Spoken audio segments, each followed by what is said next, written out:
അൻവർ രാഷ്ട്രീയ പാർട്ടി രൂപീകരിക്കുമെന്ന പ്രഖ്യാപനം നടത്തിയിരിക്കുന്നു. രാഷ്ട്രീയ പാർട്ടി രൂപീകരിക്കാതെ തിരഞ്ഞെടുപ്പ് രാഷ്ട്രീയത്തിൽ പ്രസക്തിയില്ല എന്നുള്ളത് പറഞ്ഞുകൊണ്ടാണ് പി.വി. അൻവർ രാഷ്ട്രീയ പ്രഖ്യാപനം നടത്തിയിരിക്കുന്നത്. അദ്ദേഹത്തിന്റെ വാക്കുകളിലേക്ക്. ജനങ്ങളുടെ മനസ്സറിയുന്ന എവിടെയാണ് തെരഞ്ഞെടുപ്പാണ്. ആ തെരഞ്ഞെടുപ്പിൽ മത്സരിക്കണമെങ്കിൽ എന്ത് വേണം? രാഷ്ട്രീയ പാർട്ടി ആവണം. ആ രാഷ്ട്രീയ പാർട്ടികളെ ഒരു വോട്ടർ അംഗീകരിക്കുള്ളൂ, ചെറുതോ വലുതാവട്ടെ.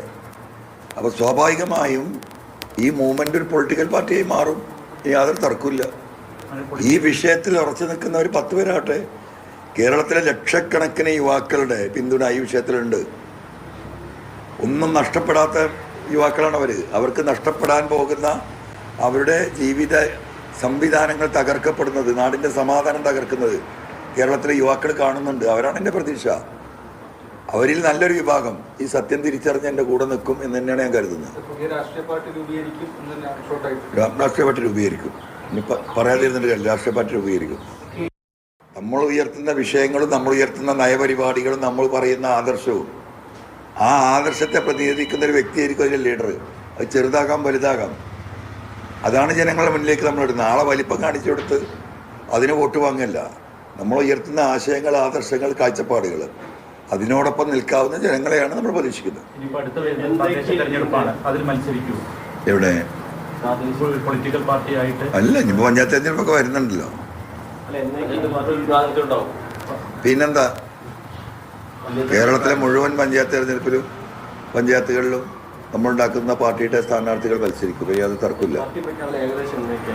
അല്ല, അത് എന്തായാലും ഇപ്പോൾ അധികം വൈകില്ല.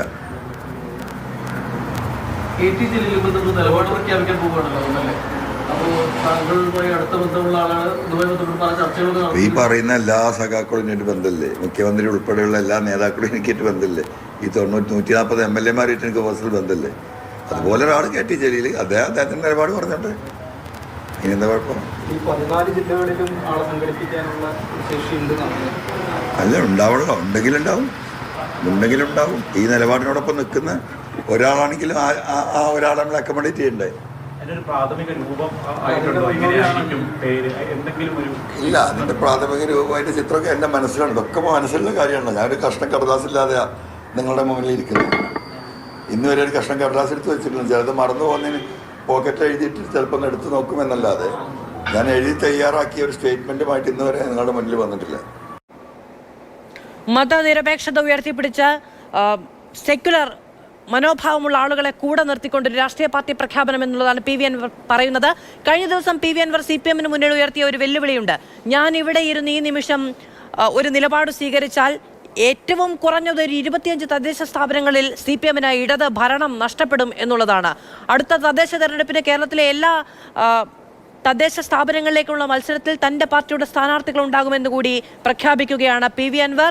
കടുത്ത നിലപാടോടുകൂടി രാഷ്ട്രീയ പാർട്ടി പ്രഖ്യാപനത്തിലേക്ക്, രാഷ്ട്രീയ പാർട്ടി പ്രഖ്യാപിച്ച് പാർലമെന്ററി രാഷ്ട്രീയത്തിലേക്ക് പി.വി. അൻവർ കടക്കുകയാണ് എന്നുള്ളതാണ് പി.വി. അൻവർ ഈ നിമിഷം നമ്മളോട് പ്രതികരിക്കുന്നത്.